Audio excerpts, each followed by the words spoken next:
അരമുറി ട്രൗസർ ഇട്ട് കണ്ണകിയിൽ RSS ശാഖയിൽ നടക്കുമ്പോ ഈ പാലക്കാട് അങ്ങാടിയിൽ ആ കൊടി പിടിച്ച് നടന്നവനാണ് ഞാൻ. അതുകൊണ്ട് അതൊന്നും കാണിച്ച് ഭയപ്പെടുത്തിയാൽ പിൻവലിഞ്ഞു പോകുമെന്ന് പാലക്കാട്ടെ RSSകാരും BJPക്കാരും കരുതണ്ട. നിങ്ങളുടെ അധികാരത്തിന്റെ എല്ലാ ഗർവും സമ്പത്തിന്റെ എല്ലാ ഗർവും ഒക്കെ ഉള്ളപ്പോഴും അതിനെ വെല്ലുവിളിച്ചുകൊണ്ട് പാലക്കാട് അങ്ങാടിയിൽ ഈ മൂവർണ്ണക്കൊടിയെടുത്ത് കോൺഗ്രസിൽ ചേരാൻ പുറപ്പെട്ടയാളാണ് ഞാൻ.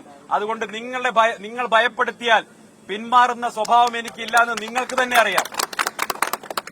പിന്നെ പാലക്കാട്ടെ RSSകാരും BJPക്കാരും നിങ്ങളിനി എത്ര തോണ്ടി നോക്കിയാലും അതിൽ ആണായി പിറന്നവനൊന്നും ബാക്കിയില്ലാന്ന് എനിക്ക് അതിനകത്ത് ആംബിയറുള്ള ഒരുത്തരും ബാക്കിയില്ലാന്ന് എനിക്ക് നന്നായിട്ട് അറിയാം. എല്ലാവരെയും ഞാൻ പറയുന്നില്ല. ആംബിയർ ഉണ്ടായിരുന്ന ആളുകളെയൊക്കെ നിങ്ങൾ ഒതുക്കി മാറ്റി നിർത്തിയിട്ടുണ്ട്.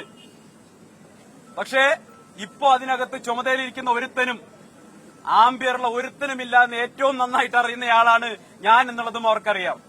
അതുകൊണ്ട് അവരോട് പറയാനുള്ളത്, ഈ പാൽ സൊസൈറ്റി നേതാവിന്റെ പിന്തുണ കണ്ടുകൊണ്ട്, പാൽ സൊസൈറ്റി മുതൽ പാർലമെന്റ് വരെ മത്സരിക്കുന്ന നേതാവിന്റെ പിന്തുണ കണ്ടുകൊണ്ട് യൂത്ത് കോൺഗ്രസിനെയും അങ്ങ് ഒലത്തിക്കളയാമെന്ന് പാലക്കാട്ടെ BJP നേതൃത്വം കരുതുന്നുണ്ടെങ്കിൽ അത് വെറുതെയാണ്.